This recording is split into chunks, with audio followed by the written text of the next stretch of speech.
नमस्कार दोस्तों, मैं विवेक कुमार स्वागत करता हूं आपका अपने YouTube चैनल इनोवेशन लेबोरेटरी में।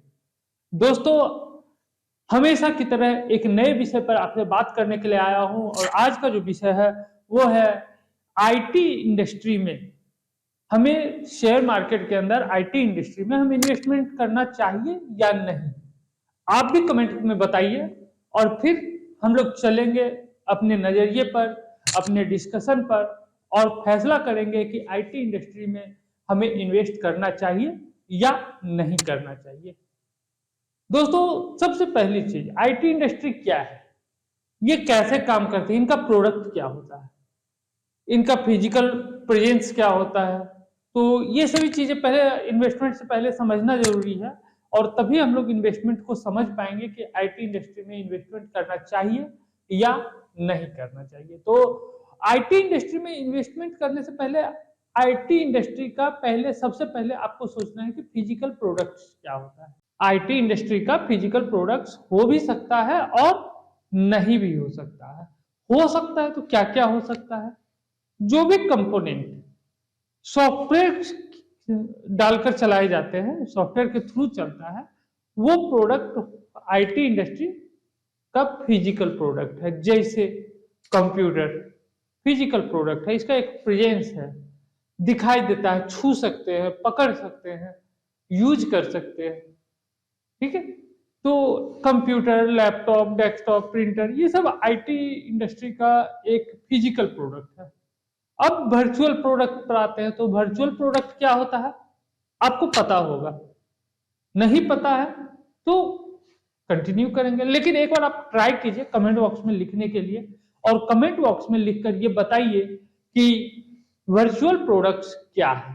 मैं तो बता ही दूंगा, लेकिन मेरे आगे बढ़ने से पहले आप बता दीजिए। तो शायद आपने बता दिया होगा कमेंट बॉक्स में। खैर, कंटिन्यू करते हैं। वर्चुअल प्रोडक्ट्स वो प्रोडक्ट्स हैं जिसे हम छू नहीं सकते।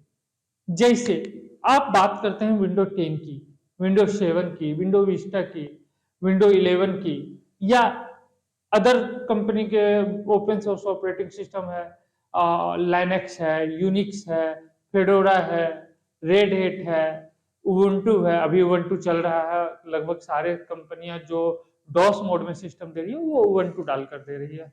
तो ये सारी जो सॉफ्टवेयर है या सॉफ्टवेयर का कोई भी प्रोडक्ट जिसे हम छू नहीं सकते वो वर्चुअल प्रोडक्ट कहलाता है। इसमें आपको या तो नेट पर एक लिंक दे दिया जाता है जहां से आप डाउनलोड कर सकते हो, या फिर एक नॉर्मल सीडी ड्राइव में या डीवीडी ड्राइव में आपको प्रोडक्ट दिया जाता है।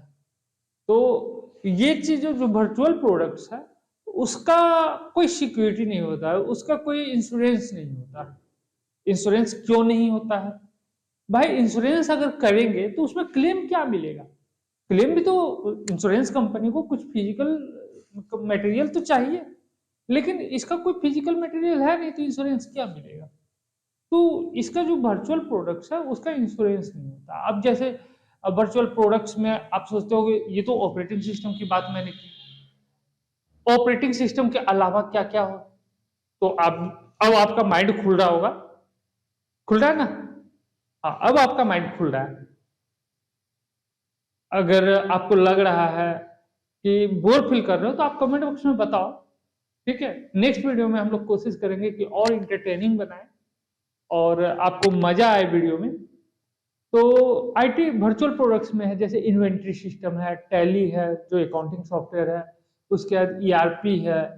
तो ईआरपी को हम लोग कुछ मायनों में इसको हार्डवेयर लेवल से भी जोड़ सकते हैं, क्योंकि विदाउट हार्ड मतलब पूरा प्रोसेसिंग जो सिस्टम होती है उसको ईआरपी कंट्रोल भी करता है बहुत सारा।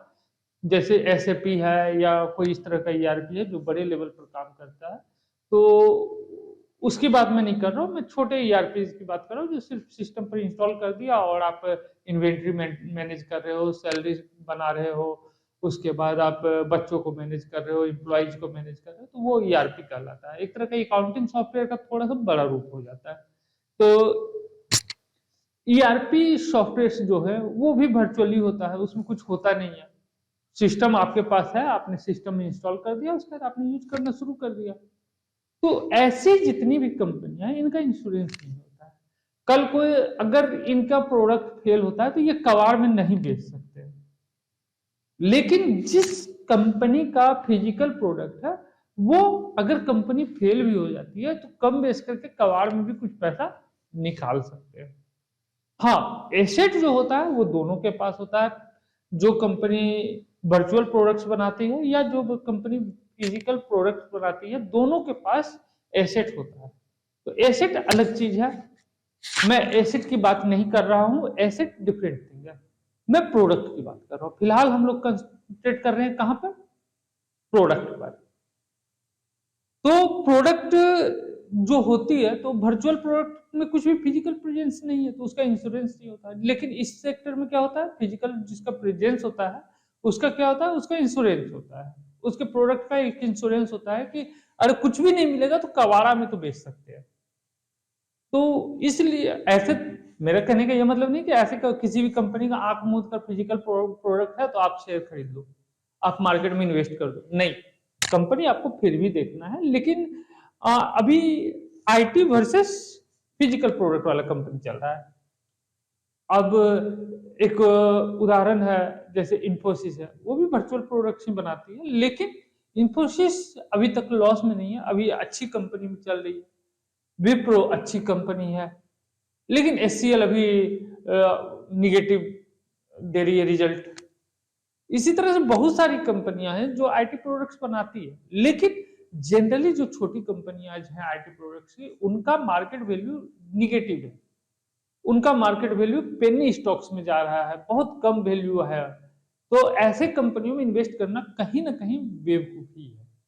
सरासर बेवकूफी तो नहीं कहा जाता, लेकिन कहीं ना कहीं अब रिस्क आप ले सकते हो, रिस्क लेने के लिए आपको कोई मना नहीं कर सकता। रिस्क तो आपने तब भी लिया जब आपने शादी की। हाँ, बीवी अच्छी निकल गई तो अच्छी बात है, लेकिन अगर बीवी बदमाश निकल गई तो फिर क्या करोगे? रिस्क तो आपने तब भी लिया था। रिस्क आपने तब भी लिया था जब आपने एजुकेशन लिया था। एजुकेशन के बाद नौकरी हो गई तो अच्छी बात है, नौकरी नहीं हुई तो क्या करेंगे? रिस्क आपने तब भी लिया जब आपने बिजनेस स्टार्ट किया, चल गया तो ठीक है। तो रिस्क लेना अलग चीज है। रिस्क लेने के लिए कोई नहीं कह सकता कि आप रिस्क लो या रिस्क ना लो, लेकिन एनालिसिस की अगर बात करें तो वर्चुअल प्रोडक्ट्स वाले कंपनियों से बचना चाहिए। और आईटी इंडस्ट्री में केवल जेन्युइन जो कुछ कंपनियां हैं उनमें इन्वेस्ट किया जा सकता है, रेदर देन दैट आपको इन्वेस्ट करने से बचना चाहिए। तो दोस्तों, आज का जो विषय था वो मेन था कि आईटी इंडस्ट्री में, आईटी सेक्टर में हमें इन्वेस्ट करना चाहिए या नहीं करना चाहिए। देखिए, होता क्या है कि जब आप इन्वेस्ट करते हो, तुक्का लग गया तो आप ग्रोथ कर जाओगे, और तुक्का नहीं लगा तो, क्योंकि जब इन्फोसिस आई थी कंपनी में तो उसका शेयर 10 रुपए का हुआ करता था, लेकिन लोग उसमें पैसा लगाने से बच रहे थे। क्यों? उनके दिमाग में ये नहीं था।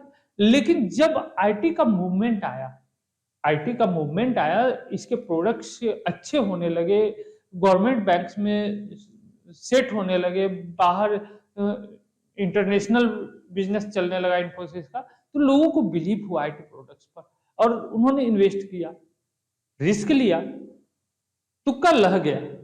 और इन्फोसिस का शेयर अभी 1500, 1600, 1400 अप्रोक्स में चल रहा, 1700 तक गया था, 1800 तक शायद गया था। लेकिन तो वो तुक्का लगना हो गया।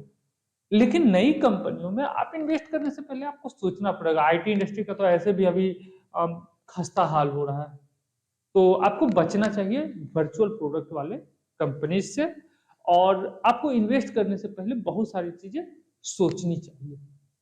तो दोस्तों, आईटी सेक्टर में रिजल्ट कंक्लूजन ये निकला कि कुछ कंपनियों को छोड़कर आईटी सेक्टर में हमें इन्वेस्ट करने से बचना चाहिए।